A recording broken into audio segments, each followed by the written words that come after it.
happy campers. Hello. I'm Spike. I'm Chris. And we are Geeking Out, episode 202. It is 18 September 2022. Hi there, guys. Well, it's every little thing. Yeah, it has been a long freaking week, but the week is over. Time for another week. This week will be much better, I'm sure. You just jinxed it. I just jinxed it. I blew it all. Just blew it all to heck. Just like. So, what happened, Chris? What's going on, Chris? What's happening, Chris? What are you going to talk about, Chris? What are we talking about, Chris? Oh, we just jumping in. We're just let's just jump into something. Okay. Why not? It's what we do. News. We are so well planned here. We have such a. We just sit and We're professional. Plot it out. Plot. Boom, boom, boom. Point, point, point, point, point. We're very professional on all this. Right. Sort of. Kind of. Okay. A minute into this, and we still haven't even gotten past the. We're geeking out. Anyway. So what do we got, Chris? All right. Talk to me. News stuff. Newsy stuff. This is what happened in the news. Let's talk about the news. What happened in geek news? So apparently, Keanu Reeves has. Will he be playing Constantine in the sequel to Constantine? Yeah. I mean, there's people that watch it. I actually thought the movie was pretty good. Constantine is not my cup of tea. Neither is mine, but I did watch the movie, and it was really good. Cup of tea being ironic considering how closely he's tied into Swamp Thing and.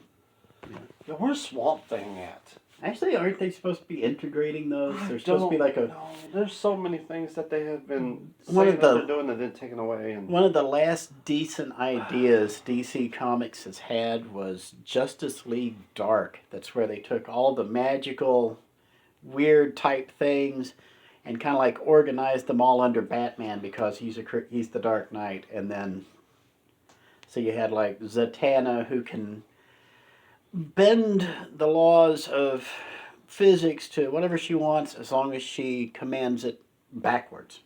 And then you've got Swamp Thing, who's basically an earth elemental. And you've got Dead Man, who possesses other people. That's his superpower. And, of course, Batman, you've got the Spectre shows up from time to time, and he's the avenging angel of God. And, so it's... some good stuff. It's some good stuff, but will they actually do anything with it? No, probably not. Because Constantine... Sadly. You know who did Constantine better, Chris? Who did Constantine better? Lucifer. Remember the TV show? Yes, that was Constantine done better. Listen, I like Keanu Reeves. Nothing against Keanu Reeves, but Lucifer did it better, at least in the first season. They kind of got ahead of themselves. Lucifer was one of those shows that everybody was talking about, but I was like, he's the devil that solves crimes. Yeah, it sounds stupid. It is sound stupid. And then I watched it, and I'm like, okay, this is actually really, really good.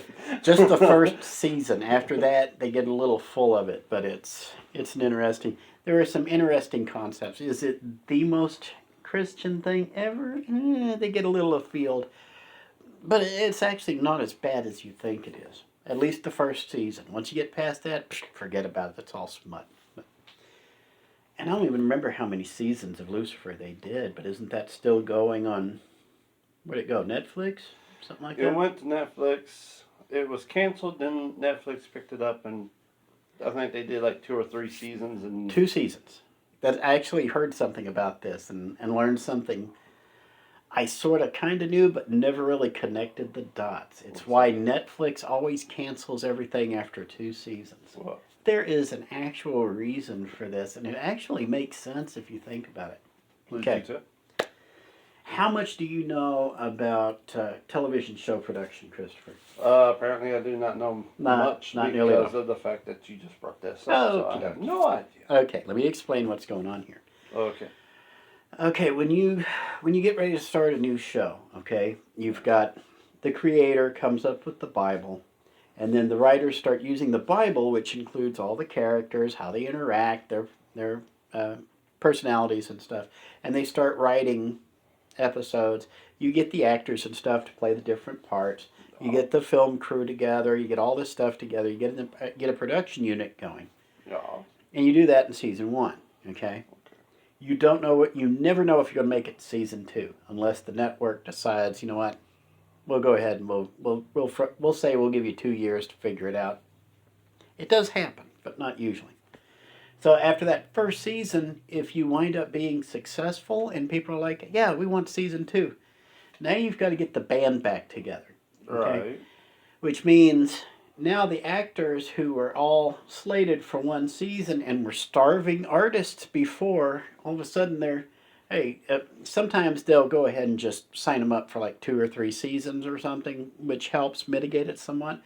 Otherwise, to get all the same people back, the same producers, the same directors, the same writers, the same actors, everybody who's involved in the success of the first season wants more money for season 2. Right. So you get them all back together and you make season 2. Well, now season 2's over. You're still doing pretty well in the ratings. People want a season 3.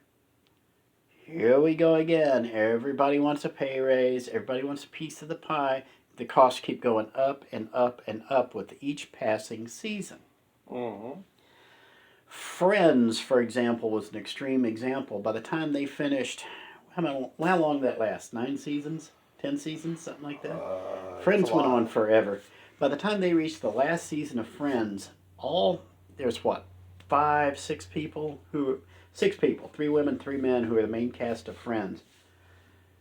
All of them were making $100 million a year from Warner Brothers. So it was costing Warner Brothers $600 million a year to make that final season of Friends before they even shot a single inch of videotape.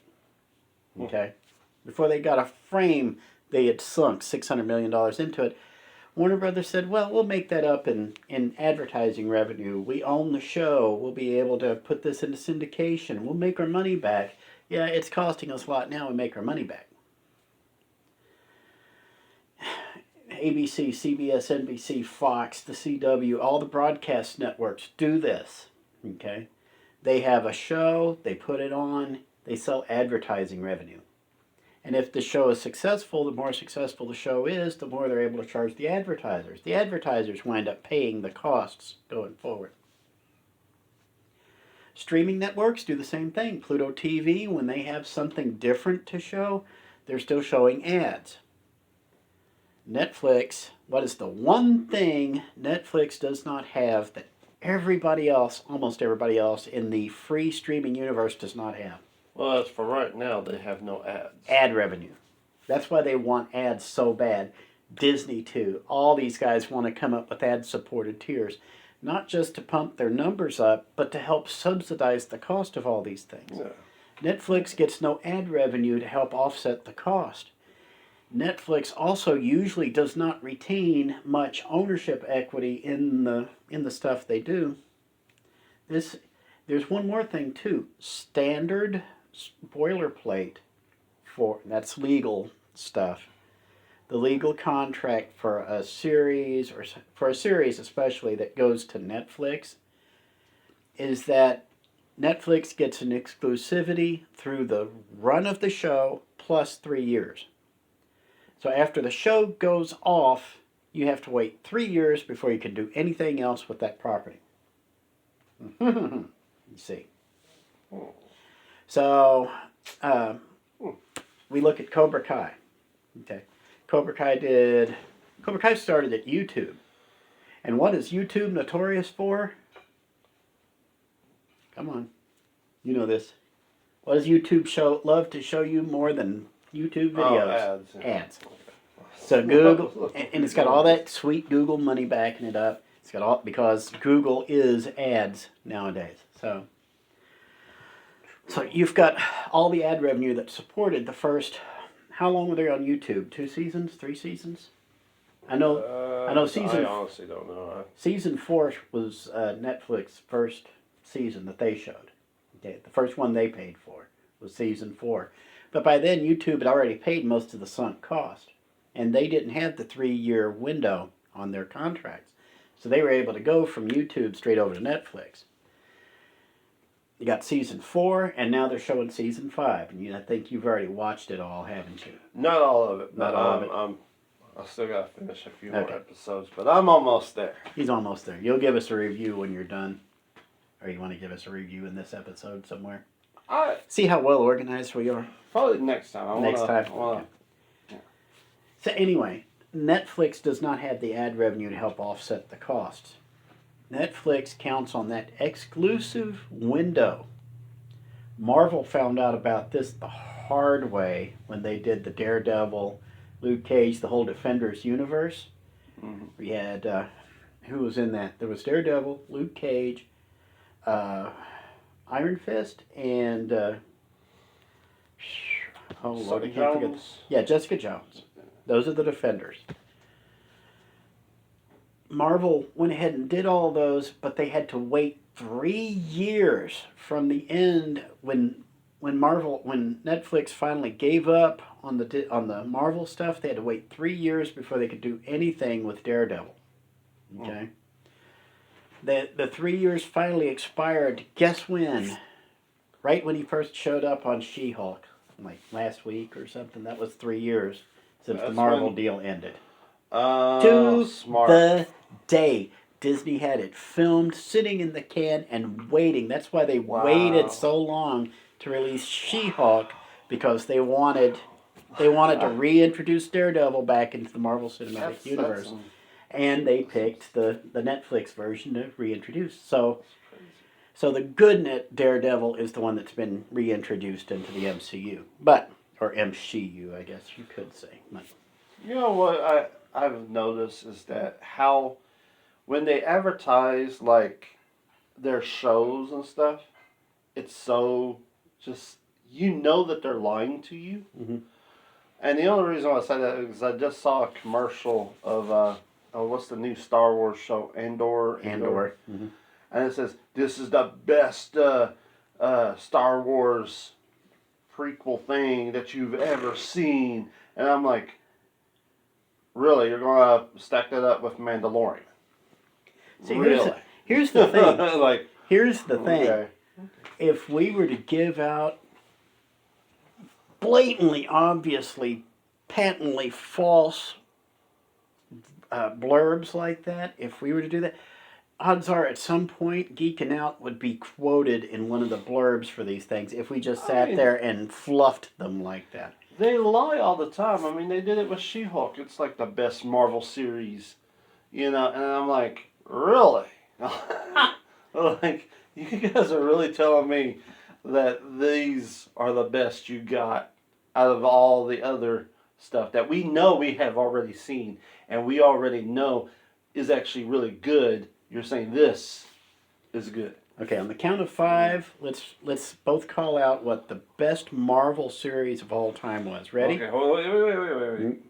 I'm counting to 5. Wait, are we talking about when Disney and any of them? Whatever the best Marvel series was. TV series. Out of all the TV series, what was the best one? Okay, ready? 5, 4. He's thinking. You can see the steam coming out of his ears. 3, 2. Look, there's smoke pouring out. 1 and go. Avengers: Earth's Mightiest Heroes. And he couldn't do it. I can't. Well, what are you thinking? Avengers: Earth's Mightiest Heroes is the best of all time. Okay, to be honest, no offense against, Marvel. Mm-hmm. They're all pretty mediocre to me. I'm sorry.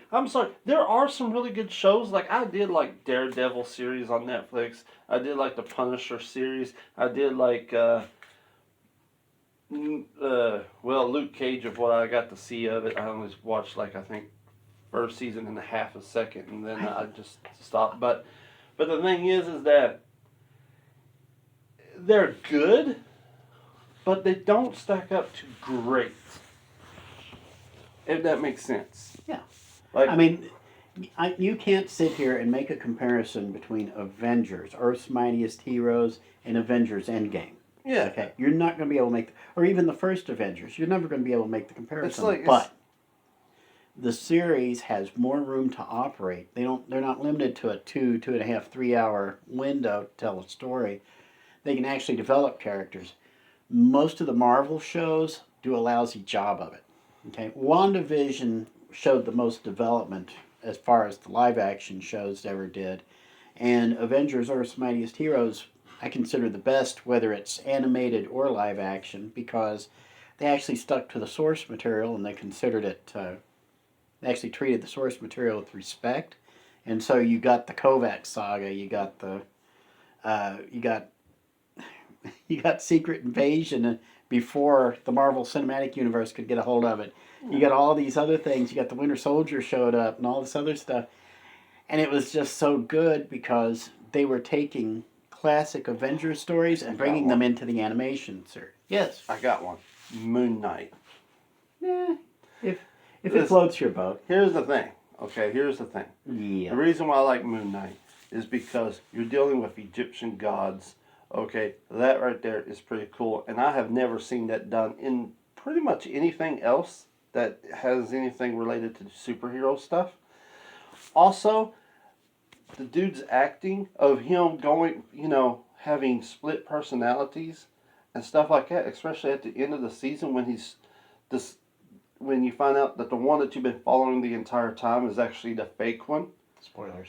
Yeah, spoilers. And the breakdown that he has was just like, wow, this guy needs an Oscar, which was funny because that's his name, right?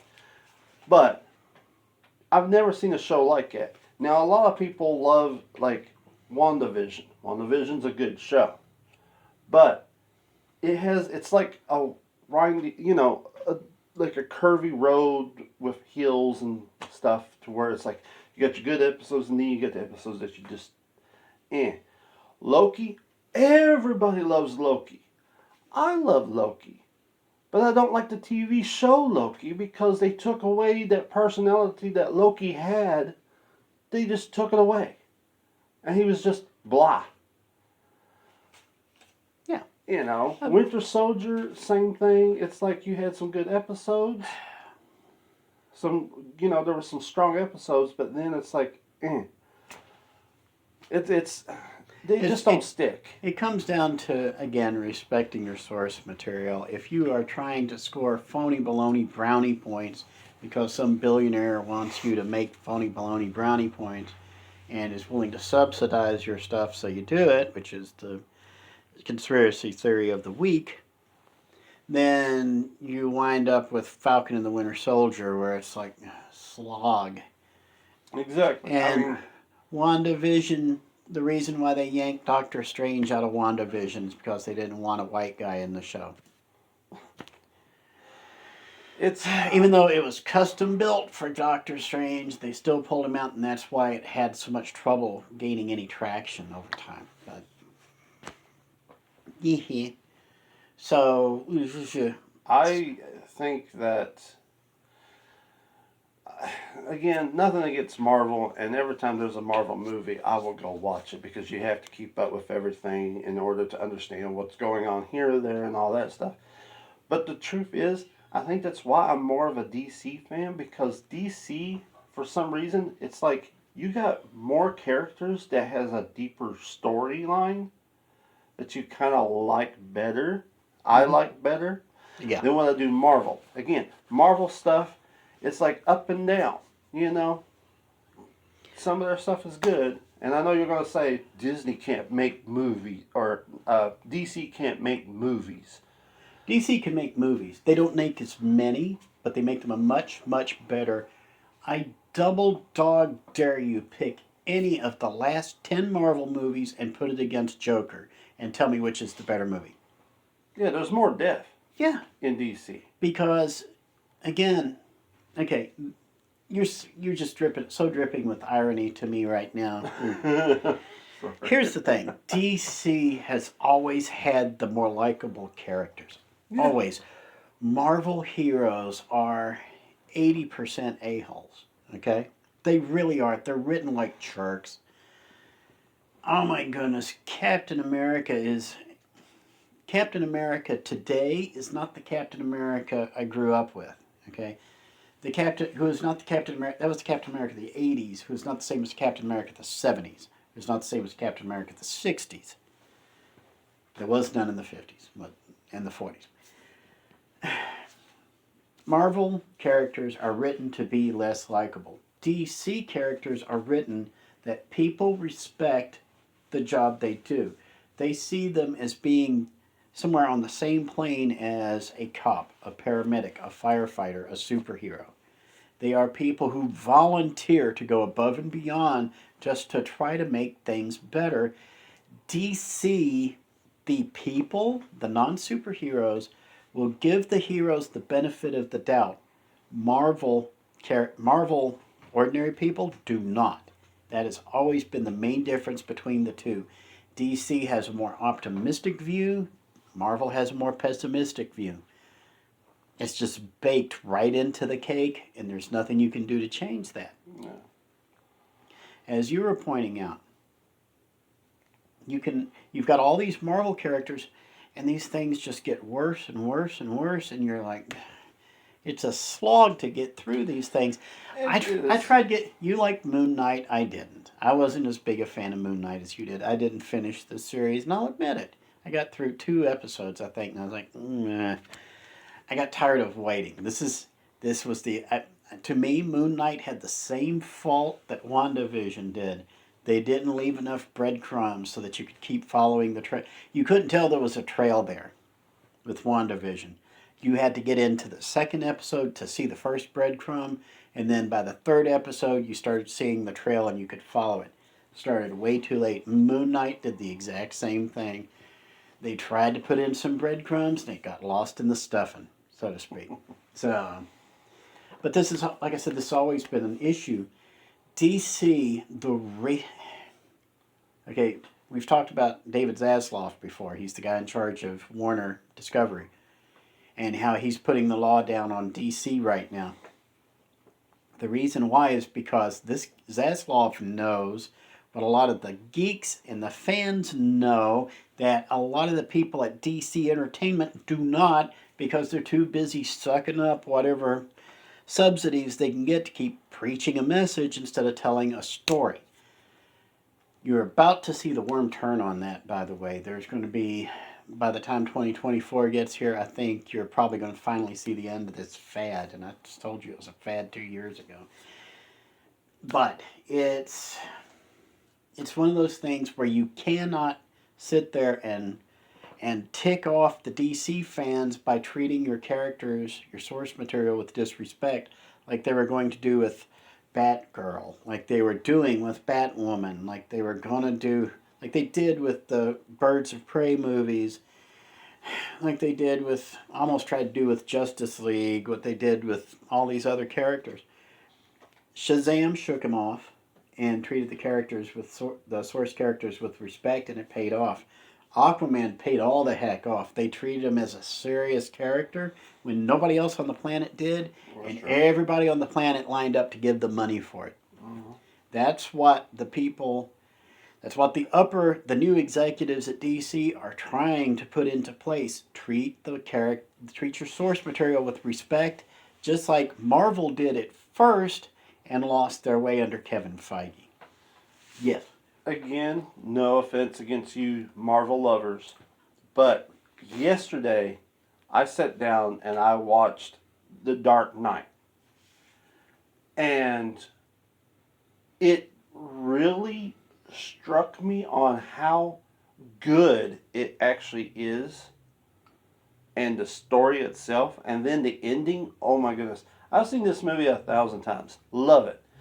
But the ending, when, Harvey Dent dies and Gordon's like telling his son why Batman's on the run, and the words that he says about how he's not looking to be in the spotlight, he's just that hero that, hides amongst the people, and, he's the, all that stuff. He's the fallen angel that is trying to help and all that stuff. And I'm just like, wow. Like, I mean, you don't get a good story that is going to hit you strong in a Marvel movie. No offense. But you're not. Marvel's fun to watch. But if you're looking for a story that is going to hit really hard, DC's the type of thing that you really enjoy, Marvel is an ice cream sundae with Ooh, yes, that's a good point. with like chocolate syrup and whipped topping and the cherry on top, and that's what you get.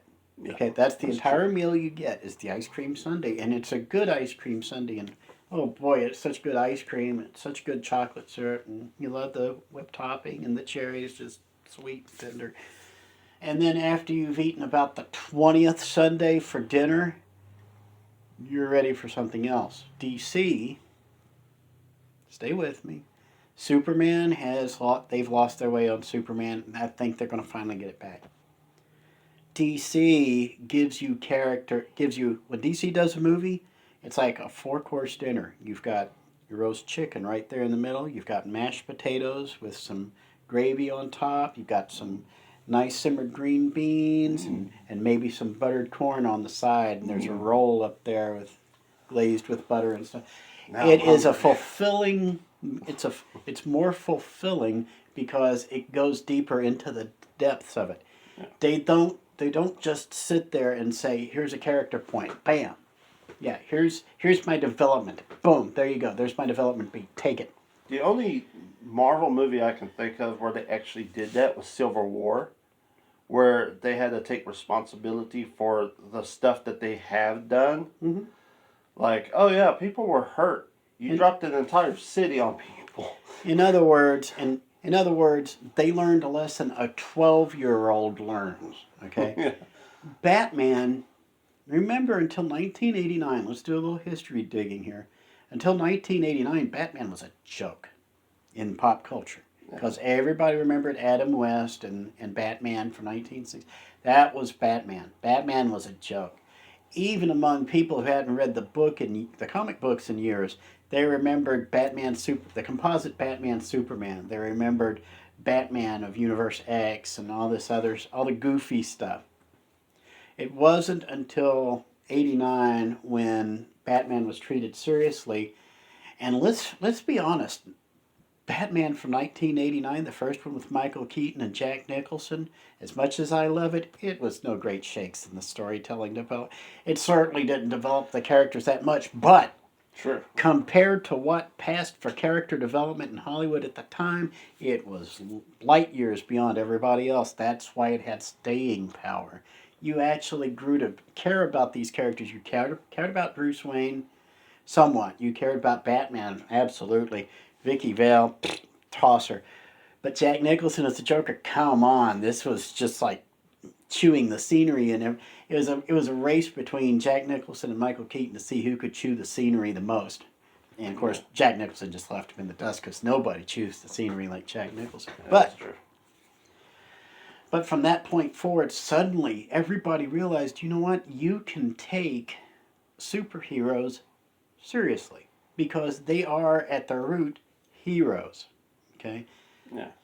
And a superhero, well done, every story does every hero story, every hero's journey has something to do with the messianic complex.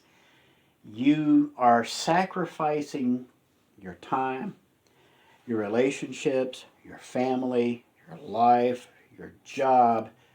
You're sacrificing something for the greater good. That's what makes you a hero. You're serving other people and sacrificing of yourself, which sounds just like that guy in the red there, not the one in the gray chair. Not Doc Okay? Brown. No.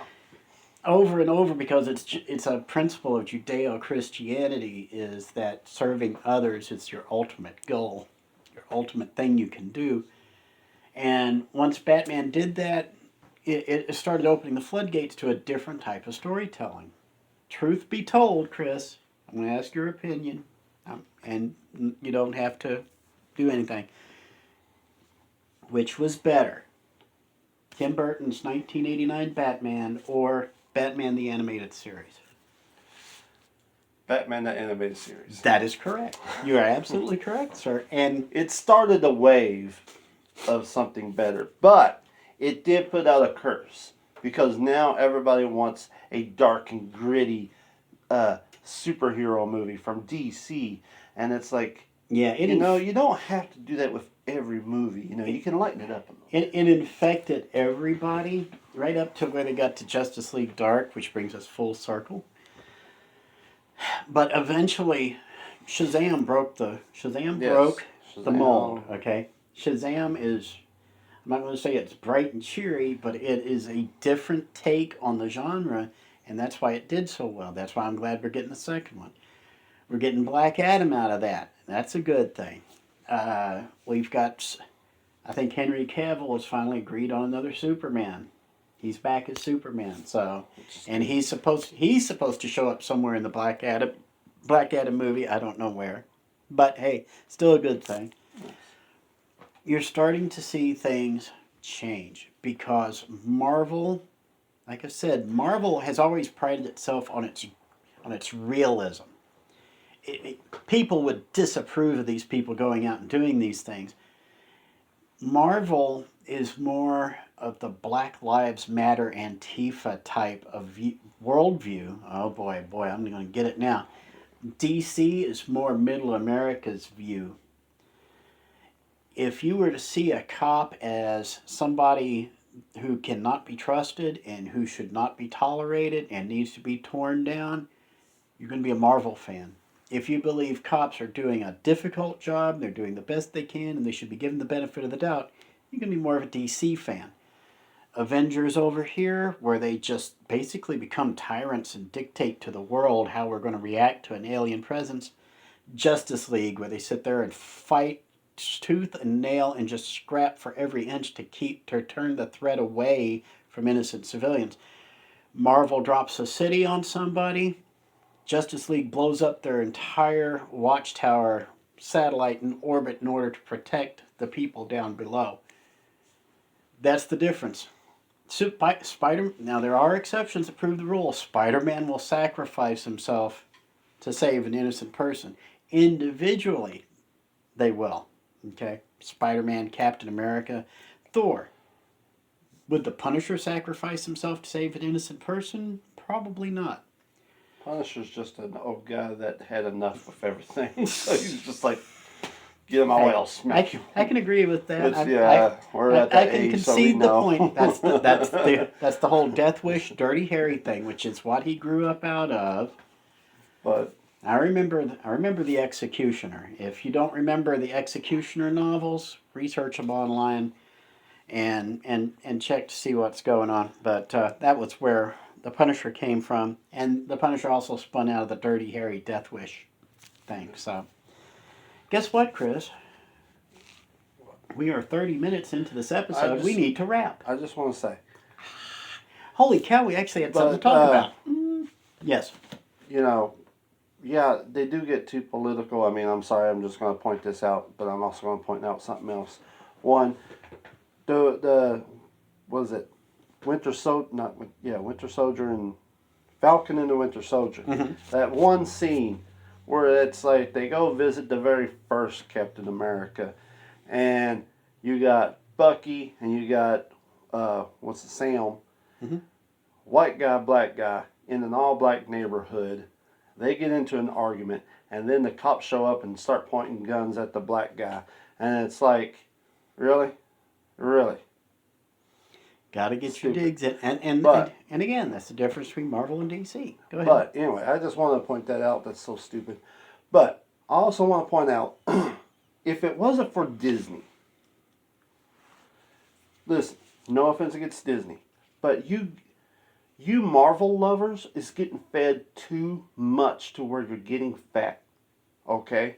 We're getting spin-off off of spin-off off of spin-off off of spin-off, just like the Star Wars stuff. They want to put so much out there that you're just kind of getting sick of it. I know I am. I was on that train, and then I'm just like kind of tired of seeing like 4 Marvel movies a year and the TV series. I remember when Iron Man 1 hit, the first Iron Man hit, and I was like, whoa, and I was blown away by it and absolutely adored it. Iron Man 2 actually caught me by surprise. I didn't know it was coming out because I wasn't paying attention. But I was like, wait, they're making a second one? And it's out this weekend? Whoa! Every other month. There's something new from Marvel. Yeah. Disney is running their franchise into the ground. Yes. We've talked before about, again, That's why DC's and Warner and DC. seeing their DC, that's one more difference between Marvel and DC, and I'm glad you pointed it out before we wrap today. Marvel will take an idea and they will run it into the ground. They will rub its face in it, and then they'll sit there and wipe their feet on it, and then turn around and whiz on it, and just keep throwing it at you over and over and over and over and over.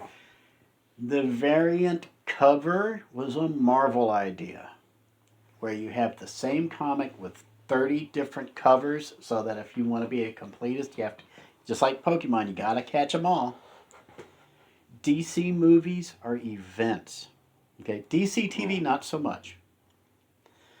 But DC movies are freaking events. People are buzzing about Black Adam. We're buzzing about Black Adam, and we're the most cynical guys you'll see on this end of the geek spectrum. But we're buzzing about Black Adam. We're looking forward to this. Mm-hmm. What's the next Star Wars thing? Andor, you said? I don't Am know I looking anymore. forward to Andor? No. I can't remember. Is Andor where they keep the Ewoks? I don't know. I don't know. Maybe that's Endor. One or the other. Listen. What's the next Marvel project?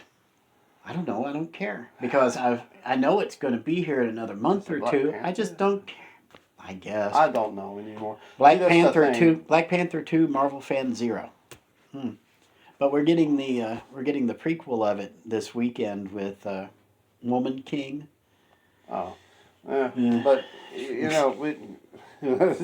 you were all enthusiastic about it a week ago. Now you're just so bored with it. I still do want to watch it. I just don't.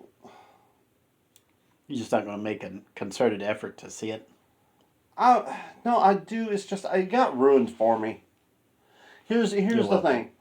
I was on TikTok and this woman came on there and was like, they're telling lies. This actually didn't happen and this didn't happen in the movie. And this is the same woman who also told people not to go see The Little Mermaid and let black people have this moment. So white people don't go see this movie. And I'm just like, why is she on my feed? Go away! Because somebody paid for it.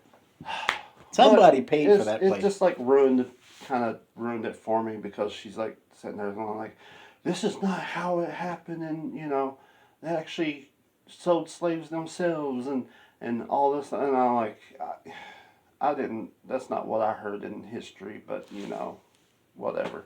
I am not even going to start on. I don't even know what they teach in history. I haven't been to a history course. Nope, you're not. We are out of time. You have no time for any of that stuff. We started with one, and that was Keanu Reeves as Constantine, and we went far away from there. We're still on DC. Constantine is a DC Comics character, believe it or not. We're still on track there, but I'm just saying. We are now 35 minutes into this. We need to wrap it because we've still got an episode of Backrack Video to film.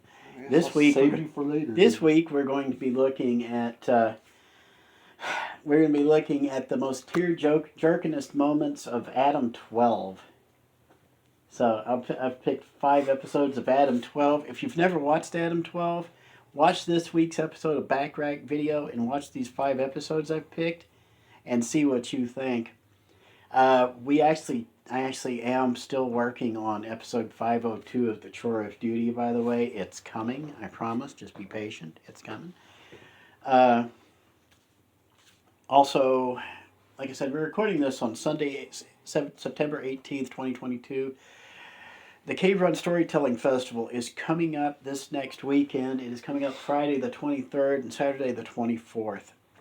It's at Twin Knobs Campground at Cave Run Lake up there near Moorhead in Rowan County. Yep, up in northeastern Kentucky. If you get a chance, go out there, check it out. Trust me, it's a fun time. We've talked before about how people need to work on their storytelling abilities over and over for the last 3.5 years. Most of these people, and I gotta admit, it's only most of these people know how to tell a story. So you may want to check them out. So, well, Chris, you've got a bunch of arrows to leave in your quiver for next week. You got any final comments before we wrap this week's episode? No. So I don't either. I'm all blabbered out. I've And we still got one more Yeah, I episode. don't know if we just got carried away or what, but No, I'm now starting to get a little... We actually talked about something we were interested in, so... It happens. So, not every episode can have a bunch of new stuff in it. But. So, until next time, boys and girls, I'm Spike. I'm Chris. And we will always be geeking out. See you later.